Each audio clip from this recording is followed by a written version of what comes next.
तो hi guys, मेरा नाम है मानव प्यार। आप देख रहे हो हिंदी टेक वीडियो और मैं फाइनली Redmi Note 7 Pro का Gcam के साथ स्टॉक कैमरा का एक कंपैरिजन करने वाला हूँ। ठीक है, सो इस वीडियो के साथ जुड़े रहिए। अगर आप Gcam के साथ स्टॉक कैमरा का कंपैरिजन वीडियो देखना चाहते हो तो ज़रूर से इस वीडियो को लाइक कर देना, शेयर कर देना, सब्सक्राइब करके चैनल घंटी को दबा देना और आपको डिस्क्रिप्शन में लिंक मिल जाएगा गूगल कैमरा का। सो ठीक है, शुरुआत करते हैं।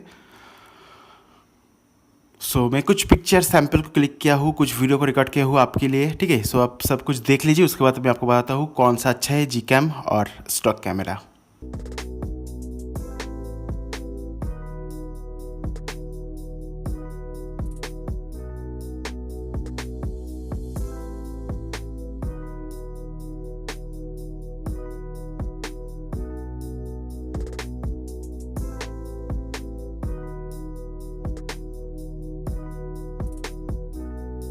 दोस्तों ये जो वीडियो रिकॉर्डिंग हो रहा है दोस्तों फुल एच डी 60 FPS के अंदर Gcam के थ्रू Redmi Note 7 Pro के अंदर हो रहा है।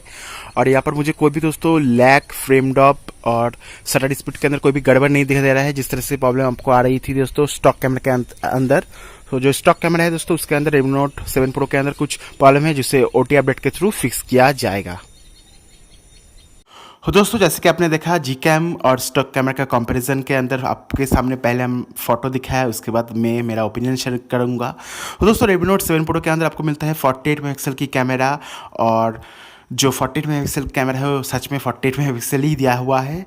और आपको बता दो दोस्तों, मेरी हिसाब से आपको Gcam को यूज़ नहीं करना चाहिए सभी समय। अगर आप Gcam को यूज़ करना चाहते हो तो कर सकते हो, पर एवरी टाइम ऑल टाइम दोस्तों आपको Gcam का यूज़ नहीं करना चाहिए, क्योंकि जो स्टॉक कैमरा है Redmi Note 7 Pro के अंदर वो काफ़ी ज़्यादा अच्छा है। सो Redmi Note Pro कैमरा का स्टॉक कैमरा सच में काफ़ी ज़्यादा अच्छा है, तो इसलिए Gcam की कोई डेडिकेटेड ज़रूरत नहीं है। पर अगर आप लो लाइटिंग के अंदर वीडियोग्राफी करना चाहते हो, फोटोग्राफी करना चाहते हो, तो दोस्तों आप Gcam को यूज़ कर सकते हो। पर अल्टीमेटली जो Gcam है दोस्तों वो यहाँ पर इतना ज़्यादा अच्छे से परफॉर्म नहीं करता है as compare to stock camera. मेरे केस के अंदर कुछ पिक्चर के अंदर दोस्तों Gcam अच्छे से क्लिक किया है, कुछ पिक्चर के अंदर स्टॉक कैमरा एप्लीकेशन अच्छे से पिक्चर को क्लिक किया है। पर ओवरऑल दोस्तों जो स्टॉक कैमरा एप्लीकेशन है दोस्तों वो और ज़्यादा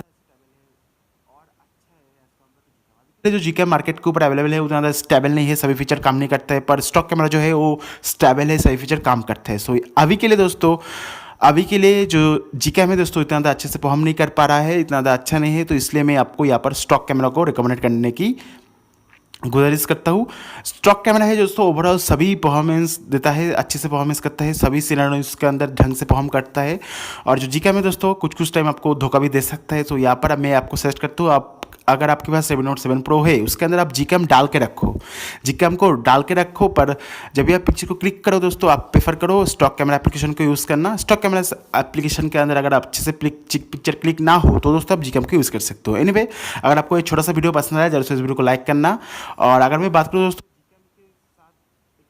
अभी के लिए कोई भी स्टेबल Gcam अवेलेबल नहीं है, सो आपको सैचुरेशन के प्रॉब्लम आ सकता है। पोर्ट्रेट मोड अभी के लिए ढंग से काम नहीं कर रहा है Gcam के अंदर, पर जो स्टॉक कैमरा है उसके पोर्ट्रेट मोड काम कर रहा है। वीडियो रिकॉर्डिंग के अंदर स्टॉक कैमरा के अंदर थोड़ा सा प्रॉब्लम है जो कि Gcam के अंदर नहीं है। सो जब नया अपडेट लॉन्च होगा दोस्तों तो जो वीडियो रिकॉर्डिंग के अंदर प्रॉब्लम है Redmi Note 7 Pro के अंदर स्टॉक कैमरा के अंदर वो ठीक हो जाएगा। सो पोर्ट्रेट मोड के लिए, उसके साथ साथ फोटोज़ के लिए आप स्टॉक कैमरा का यूज़ करो, और अगर आप वीडियो करते हो तो आप Gcam की यूज़ कर सकते हो।